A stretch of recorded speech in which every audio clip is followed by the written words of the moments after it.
If you enjoy listening to career conversations, why not become a member of the Royal College of Physicians of Edinburgh? Our membership provides you with access to the RCPE educational portal, the live evening medical updates, and you have options to view the symposia both in person or online. If you would like to learn more about this, please go to the Royal College of Physicians of Edinburgh website.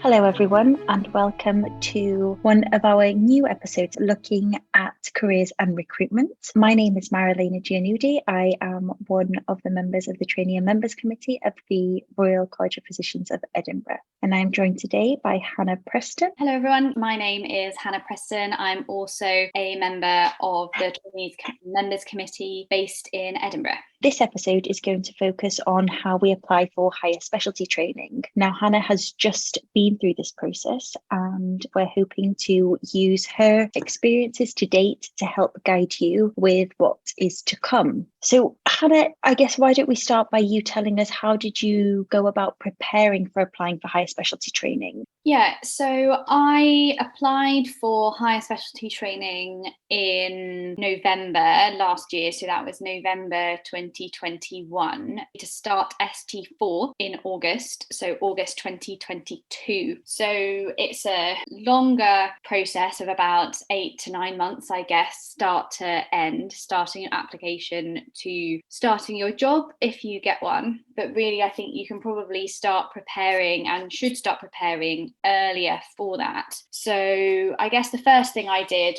was make sure that my Oriel account was valid, because Oriel updated in 2020. So you need to make sure that you have got an Oriel account, because that is where all of your applications will go through. And you can open an account at any stage. So I would say just go to Oriel, create an account, or make sure yours works. And then at least that's one kind of stress out of the way. Okay. And then how did you actually go about applying using Oriel? Once you'd created your account, I actually then utilised the higher specialty website. So that's the Physician Higher Specialty Training Recruitment. I think we're going to put some of the links up in show notes. And from that, I looked at last year's timeline. So I looked at the 2021 timeline to give me a rough idea of when jobs will come out. And that was kind of November time, and I know they update that fully kind of in the early autumn of each year. So the 2023 recruitment isn't up yet, but you can see the 2022 recruitment timeline, which I think gives you a good overall picture of roughly when job application window will be open, which is about a 3-week window, when your longlisting and shortlisting might be, and then interviews, etc.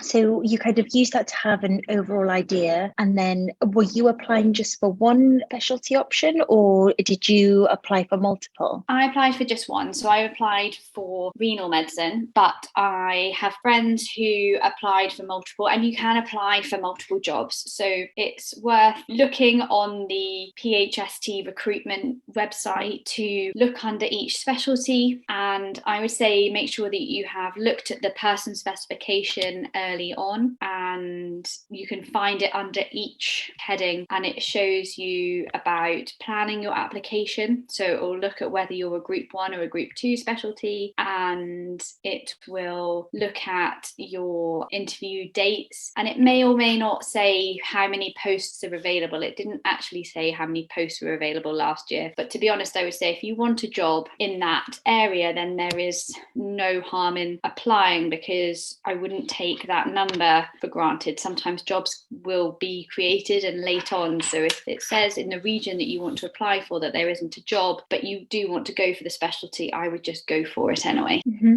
And then could you remember back to the process of actually filling in the application for, I guess, for you, renal medicine? Yeah, so when the vacancies come out, you've then, as I said, you've got this kind of 3-week window where you can apply. So Oriel splits it up into 5 station sections. So you get little headings which say apply, long list, short list, interview, and offer. So if we look at the apply section, application, this then breaks down further into 3 different parts. So part 1, you can definitely get sorted out early and actually before the application process actually opens. And I would always recommend having a Word document for your applications where you can save stuff and jot things down. So part 1 would be things like your personal information, equality and diversity, and then employment history. So you need to go back from when you started working. So it's useful to get your diary out, get a piece of paper and write down what job you did and when you did it, what the dates were. So for example, I did my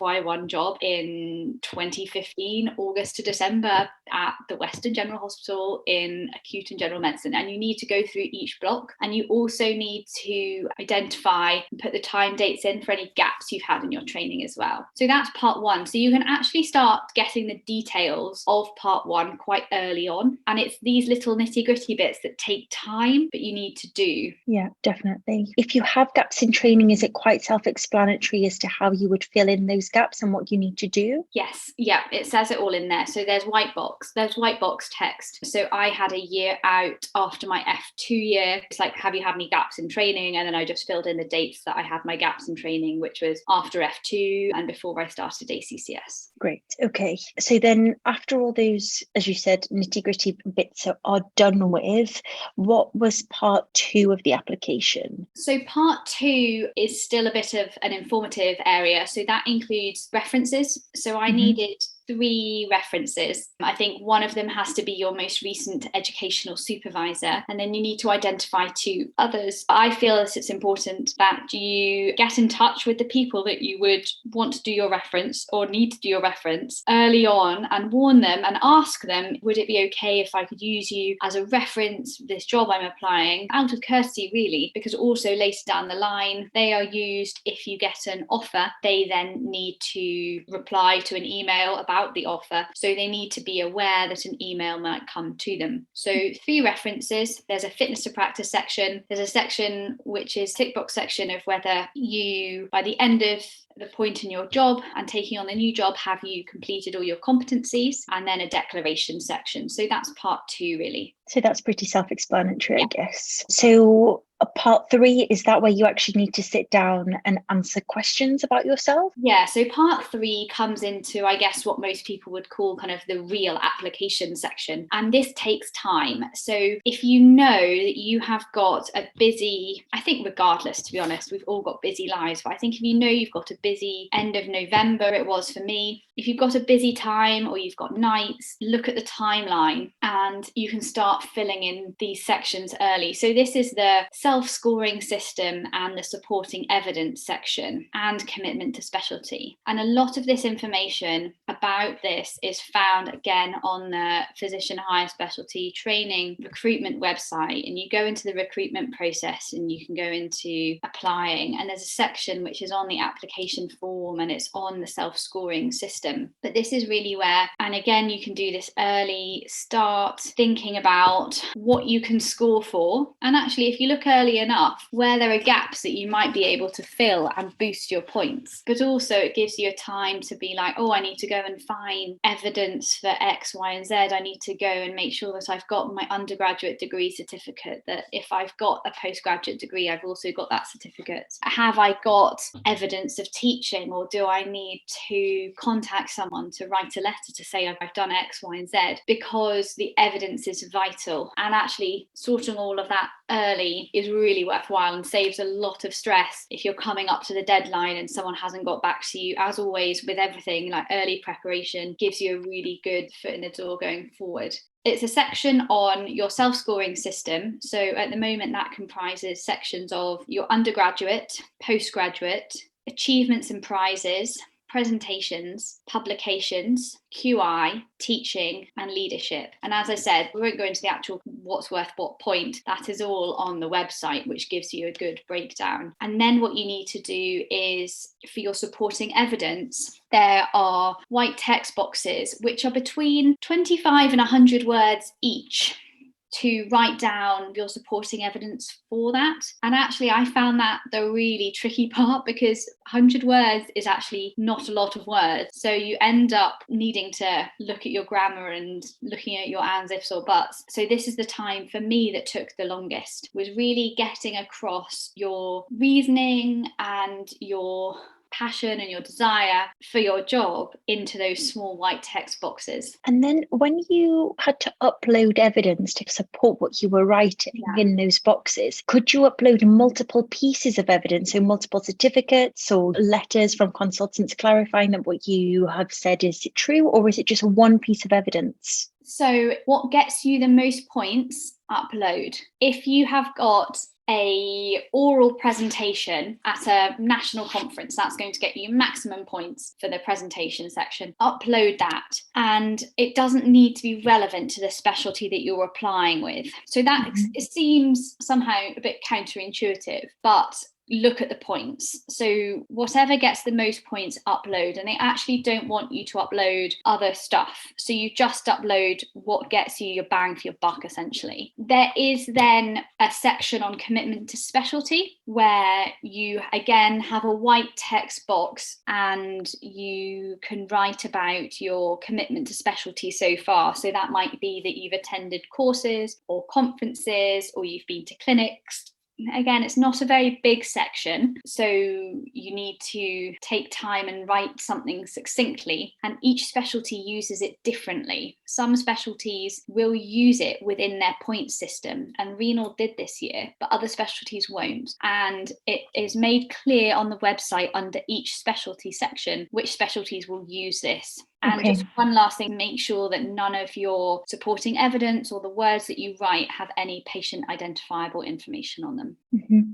And I guess just very quickly, thinking about the different specialties, it might be worthwhile us just quickly telling our listeners who should be thinking about applying for high specialty training, depending on the specialty that they want to go into. So for anybody that's finishing IMT training in the UK, you need to think about your specialty going forward and whether you would fall into a Group 1 or a Group 2 specialty. Group 1 specialties you would need to apply for when you complete 3 years of IMT, whereas for Group 2 specialties, it would be you could apply for high specialty training after 2 years of IMT training. I do appreciate that's a bit of a slant from where we were, but I think it's really important to clarify that so you're not caught out. So Group 2 specialties are allergy medicine, aviation medicine, clinical genetics, neurophysiology, dermatology, hematology, immunology, infectious diseases, when you're going to do infectious diseases with either microbiology or virology, oncology, ophthalmology, nuclear medicine, pediatric cardiology, pharmaceutical medicine, rehabilitation medicine, and sports and exercise medicine all come under Group 2 specialties. So if you're considering of applying for higher specialty training for one of those, please, you're going to need to do this even earlier than your counterparts that want to do any of the other medical specialties around. I think the other thing that we also need to mention that has recently changed is that you need to have your MRCP, so you need to have done your PACES for the 2023 recruitment, has to be done by the time you get an offer, which has changed. So that is roughly April to May 2023. So if you're thinking of working out when to do your PACES exam and you're planning on applying next year, then you really want to think about the autumn diet and again the early start of the 2023 if you haven't already done so. And certainly if you're thinking of applying to PACES and a job would be on the line based on you sitting the exam, it's really important that you disclose that at the time of applying for PACES. Yeah, definitely. So if I could veer us a little bit back on track, you completed your oral application in that way. And then is it just a case of being longlisted, then shortlisted? How did, the rest of the process work for you? Yeah, so I applied, as I said, kind of mid-November. I've got my oral open now. I started my application on the 18th of November and I submitted it on the 30th of November. And then longlisting happens. So that essentially works out whether you're eligible for a job, and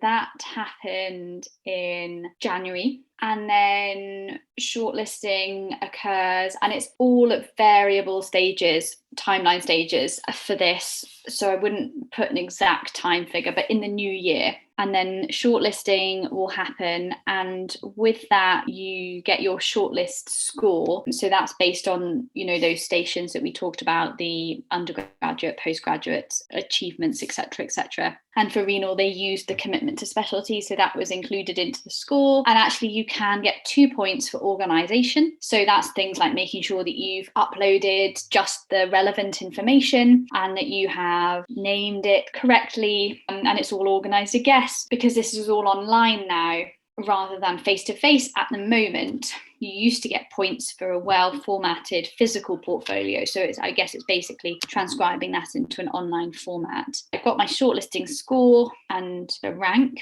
And then you will later find out whether or not you have an interview. And I know we're going to do a separate episode on interviews, but interviews next year will remain online. It's good to know, and definitely good so people can, get prepared. It's a completely different set of skills, I think, that you need to come across well interviewing online compared to face-to-face. And then after the interviews, I guess you get your offer and then you're good to start working.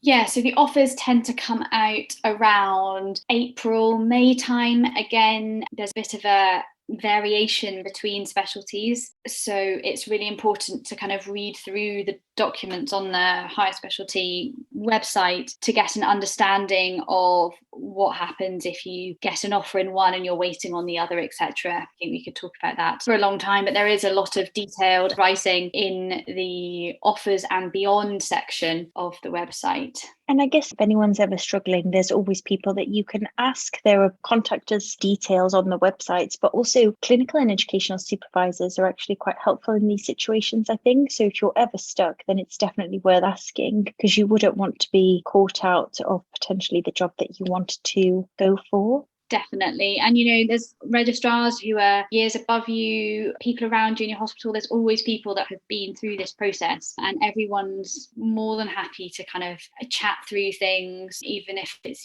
just a bit of reassurance, have I done this right? I got someone to read through my white space text for my application, which was really useful, I think, to get someone from a different perspective to read it, because I think, when you spend hours looking over the same sentence or the same paragraph, your mind kind of goes a bit fuzzy. So getting someone's outside opinion, I think, is really valuable. Yeah, I would definitely agree with that. And that's certainly something that I did. And sometimes it's good to even give it to someone who is within your specialty or the specialty that you're applying to, and also someone that has nothing to do with that specialty. And then you can get that really objective feedback that you might need in that situation. 100%. And I think often we're not very good at selling ourselves. So I got someone to read it that I knew but wasn't in the specialty, and they were like, oh, but you've also done X, Y, and Z, why haven't you mentioned that? And you're like, oh yeah, well, I didn't really think of that. So it's crazy, but it's your one time to really show, right, I've done this, this, and this. You need to put it onto, I was going to say paper, you need to put it onto the online platform to be able to give it justice, because you spent time on it. So make sure that it's valued for what it's worth. Yeah, I completely agree there. And Hannah, do you know anything about round 2 of applying for high specialty training? So round 2, it's a similar process. It runs very similarly. However, not all specialties participate. So you would need to have a look on the recruitment website, and they will post whether or not they filled in round 1 or whether they have subsequently got spaces available. Again, the timeline for round 2 gets published on the website. So this year it was July. So mid-July, specialty advertisements were published, applications are open kind of end of July to mid-August, and then interviews tend to be September, October time, with offers end of October, and then I guess posts are kind of in the new year, the January, February starts. So I guess that's also good for our listeners to know that if you are unsuccessful the first time, then it's always good keeping an eye on the higher education website for potential round 2 options, because that can also really help you out. Absolutely. And I think we're going to cover the offers and beyond bit after the interview episode that we do, and we can kind of touch more about replying to offers and what to do if you don't get the offer you want, etc. Yeah. So that's all to come. So please stick with us. We hope that you'll find this useful as a way of preparing for applying, and we will keep coming back to you with more information and more guidance, hopefully. Yeah, so just a kind of token message I would say is look earlier than you think you need to, just so that you're not panicking at the last 2 days, or you find out that you're on night shifts or you're away at a wedding. Take the time. It's important. So the earlier you start, I think the more relaxed and streamlined the process can be. And there have been situations where Oriel has crashed just before the deadline, and you don't want to be in that position with a broken system and not being able to apply for a job. Exactly, definitely. So I guess I'd just like to say thank you to everyone for listening. We hope you found it useful, and please stay tuned for our next episodes to come. Yeah, so the next one will be on interviews. But if you also have any friends or colleagues who are applying to IMT, then we also have an episode on the application for the IMT process. So let them know if that episode would suit them. Thank you so much. Thank you.